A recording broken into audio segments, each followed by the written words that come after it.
the pieces that we wrote. Stefan, du bist total im Blickwinkel. And She's always telling you what to do. I want to look professional on the website. professional logo. So, is there anyone who has a burning desire to go first? Yes. Oh, I know this. Come on, Christina. We have to stand together. You're just standing. Oh, you just said. No, Christina, you did it with me. Come. Okay, so we picked for our game. We picked this little boy. Stefan, kannst du come on to? We picked this little boy randomly, of course, and this man who's a basket seller who you see on the streets of the old quarter very frequently. The little boy, he has a little sea club. He's called Juan and he's called Juan. Okay, I'm gonna read. Once upon a time in Hanoi,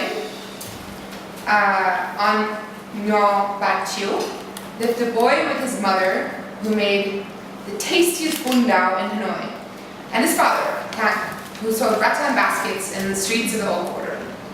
Even at a young age, he was only 5, he had greater ambitions beyond the bún đào and the baskets.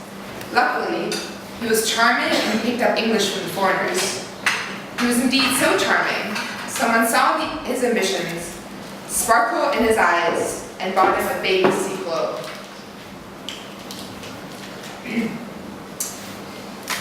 To charm even more foreigners, his entrepreneurial skills blossomed. He was destined for greatness beyond baskets and Winnie Bao, and became the owner of Myling Taxi Corporation and married Miss Vietnam, and they lived happily ever after. Okay, next. Yeah. Stefan? One of you should read your story. I didn't look. Landed. Okay, the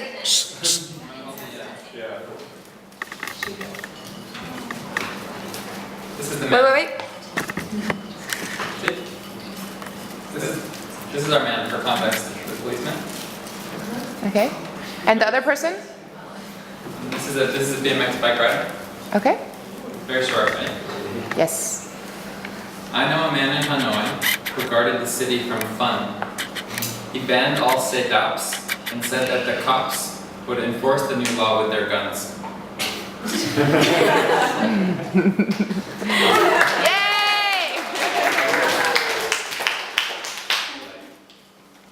Annemie, do you want to go next? Stefan, kannst du bitte fokussen? Ich kann das nicht irgendwie. Yeah, it doesn't lock it. Kind of focus and lock at the same time. Lock? Can you, I don't know, like lock the focus. It locks.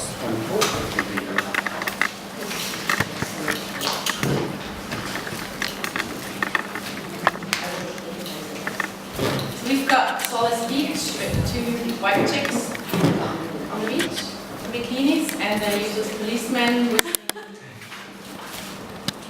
Right. Once upon a time, there was a nervous policeman who liked to whistle at hungover Western bikini girls. The hangover Western bikini girls just stranded from a night at Solace. And the high-pitched whistling fell to them like their little brains exploded. Policeman, why is your whistle so loud? One of the hangover Western bikini girls asked. So I can impress people without them noticing I'm nervous. Policeman, why is your baton so long? So I can scare you, although I'm much shorter than you are. Policeman, why are your gloves so white?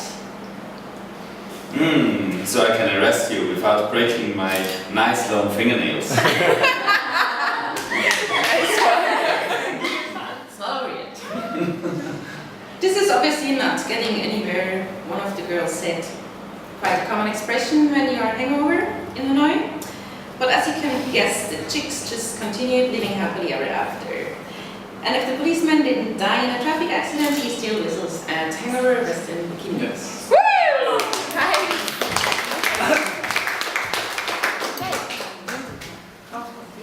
Lindsay Quang?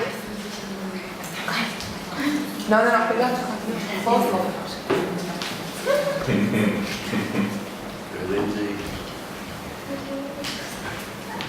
It's good, it's locked. Okay, we have this lovely lady selling fruit in Hanoi. A mince. Minced with. Okay. Once upon a time in Hanoi, there was an English backpacker who decided to give up her mundane office job in London to fulfill her dream to become a Hanoi fruit seller. She spent a hot and humid days running through the streets of the old quarter, pestering the tourists to buy her fruit. One day, whilst hiding from the street police, she found a lonely minsk that had been abandoned by an illegal racer. The minsk was in a bad condition and she felt sorry for it, so she decided to fix the old bike and conveniently sell her fruit from the back of the bike. Over time, she fell in love with the minsk and made her millions from selling on the go. The minsk was happy in his new job and eventually fell in love with the English fruit lady.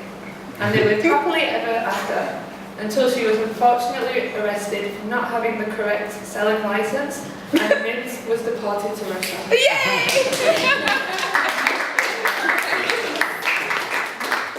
Okay.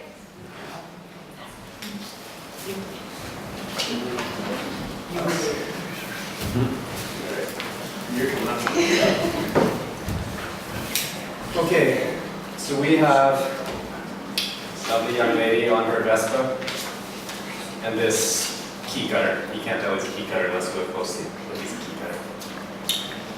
So once upon a time, there was a beautiful young woman on a Vespa who was madly in love with a homely middle-aged key cutter. It all started when her Korean rockstar boyfriend had lost the extra key to her Vespa. The boyfriend had been too busy to get the key himself, something he would always regret. She found him on Luang Lan Pan, the key cutter, and at first thought nothing of him. That soon changed, and as she saw his hands fly gracefully over his metal file, her heart quickened. He spoke little, but as she encouraged him, he opened, and she recognized his genuine warmth and intelligence. Finally, she could no longer contain her emotion, and with a sudden outpouring of words, she professed her love. "Sorry," the key cutter said, "I don't like pretty girls."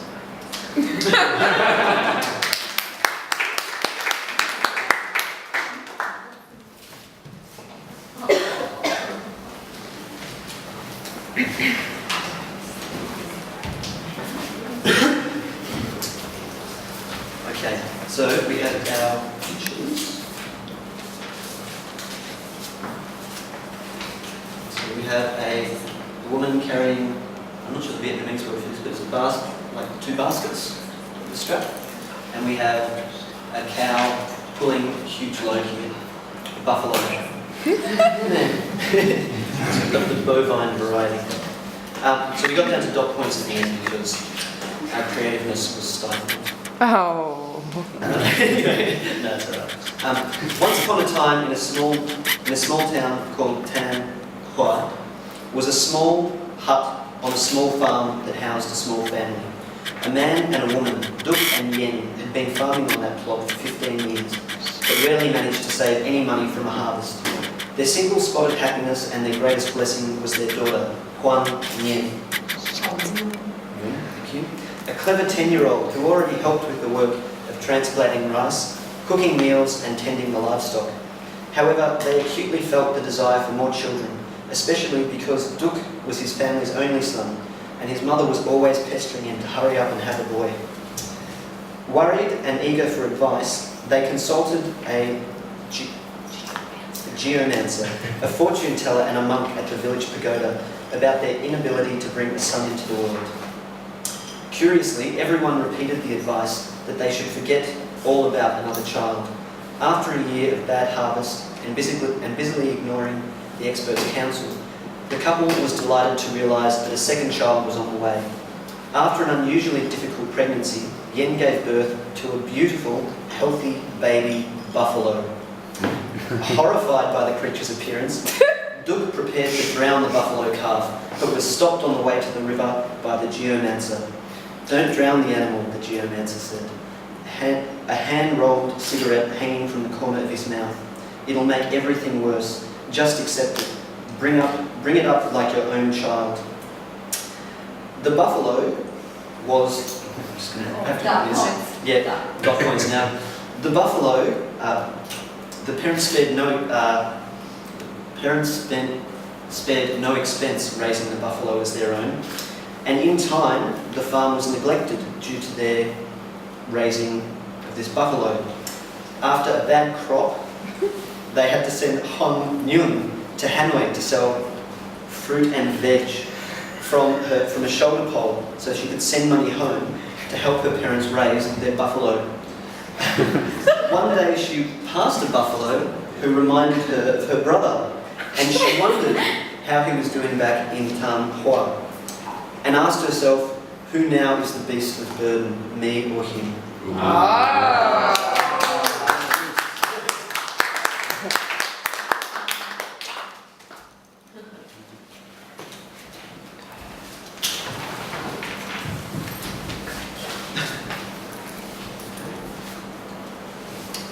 Once upon a time, near Hanoi, Mr. Buffalo, who was controlled by Ein Nguyen, could never do anything right. Nguyen was always cracking the whip to get Mr. Buffalo to walk straight, pulling the plough. But life in Mr. Buffalo's mind was greater than the field, the rice and the farm work, which was his purpose. Mr. Buffalo loved nothing more than to discuss existentialism and other isms with the ibises, or be distracted by the nearest clump of grass, all to Ein Nguyen's disgust. Until one day, Ein Nguyen noticed a 50cc Honda Cub cruising by in the distance. This could be the answer, said Nguyen. A way of pulling my plough reliably and being done with Mr. Buffalo.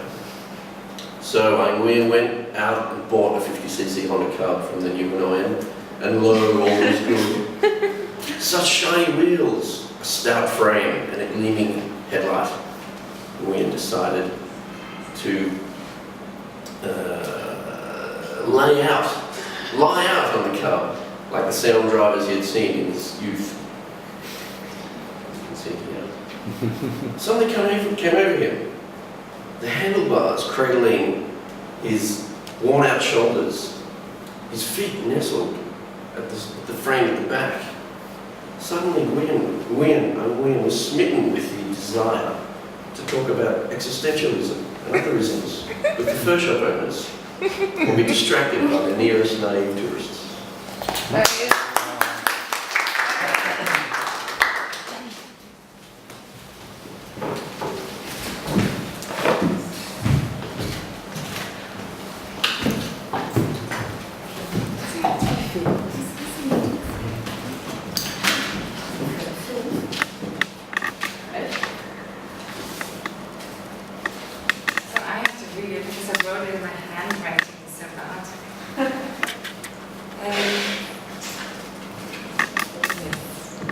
Wong never knew his father.